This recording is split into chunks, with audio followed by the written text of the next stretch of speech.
কান্দি, জীবনে আমার শরীর কেউ টাচ করে নাই বেগানা, আমি চোখ দিয়ে কোনো বেগানা দেখি নাই, আমি গুনাহ করি নাই। সন্তানের ক্ষুধার তৃষ্ণা মিটাইতে এই জিনাকারের বাড়ি আসছি, টাকা দেওয়ার শর্তে আমারে রাতের বেলা ব্যবহার করবে।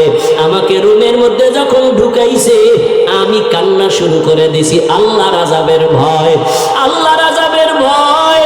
আল্লাহ কোরআনে ওয়াদা করেন, যারা আমার আদালতে দাঁড়াইয়া হিসাব দেওয়ার ভয়, যারা গুনাহ থেকে নিজেকে বাঁচাবে, তওবা করবে, আল্লাহর কাছে বলবে, হে মালিক,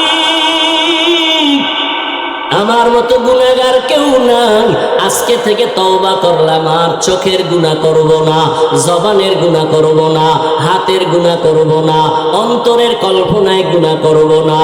ও এলাকার মা বোনেরা, ও বৃদ্ধ বাবাজিরা, ও কলিজার যুবক বাবারা, একটু চিন্তা করো, গুনাহ করতে করতে যদি তুমি লাগাতার করো আর না ছাড়ো, এই গুনার চরিত্র তোমার সন্তানের মধ্যে চলে যাবে, সন্তানও দিন দিন খারাপ হতে থাকবে। তোমাকে দেখাইয়া গুনাহ করা লাগবে না, গোপনেও যদি গুনাহ করো সন্তানের মধ্যে ওই গুনার আসর চলিয়া যাবে। এই জন্য এখনো সময় আছে, তওবা করে নাও।